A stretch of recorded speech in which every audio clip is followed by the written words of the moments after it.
சேலம் மாவட்டம் ஆலச்சம்பாளையத்தில் உள்ள மோலானி முனியப்பன் கோவிலில் ஆடி திருவிழா சிறப்பாக நடைபெற்றது. விழாவையொட்டி ஆலச்சம்பாளையம் மற்றும் சுற்றுவட்டார பகுதிகளை சேர்ந்த ஏராளமான பக்தர்கள் குடும்பத்துடன் கலந்து கொண்டு சுவாமி தரிசனம் செய்தனர். தொடர்ந்து நேர்த்திக்கடனாக 300க்கும் மேற்பட்ட சேவல்கள் மற்றும் ஆட்டுக்கிடாக்களை பலியிட்டு வழிபாடு செய்தனர்.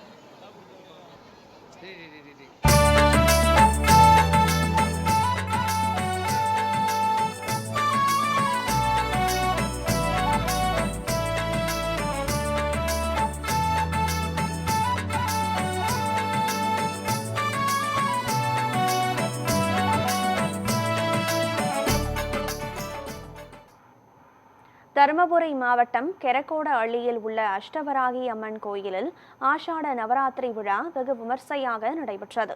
மூலவர் மற்றும் உற்சவர் அம்மனுக்கு பல்வேறு வாசனை திரவியங்கள் மற்றும் புனித பொருட்களால் சிறப்பு அபிஷேகம் செய்யப்பட்டது.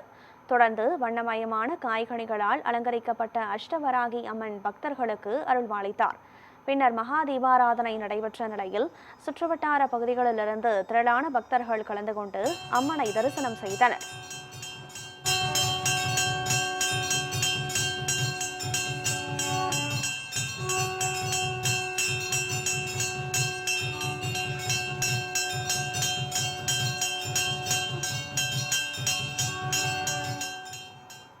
மயிலாடுதுறை மாவட்டம் காரைமேடு கிராமத்தில் மகா திரிசூலம் வாராகி அம்மன் கோவிலில் ஆடி மாதம் ஆஷாட நவராத்திரியை முன்னிட்டு பால்குட திருவிழா வெகு விமர்சையாக நடைபெற்றது.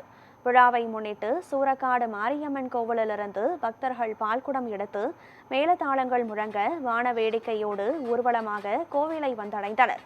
பின்னர் அம்மனுக்கு பால், இளநீர், பன்னீர், பஞ்சாமிர்தம், பூக்கள், பழங்களை கொண்டு அபிஷேகம் செய்யப்பட்டு சிறப்பு அலங்காரத்தில் பக்தர்களுக்கு காட்சியளித்தார். தொடர்ந்து பக்தர்கள் அனைவருக்கும் அன்னதானம் வழங்கப்பட்டது. இதில் திரளான பக்தர்கள் கலந்து கொண்டு சுவாமி தரிசனம் செய்தனர்.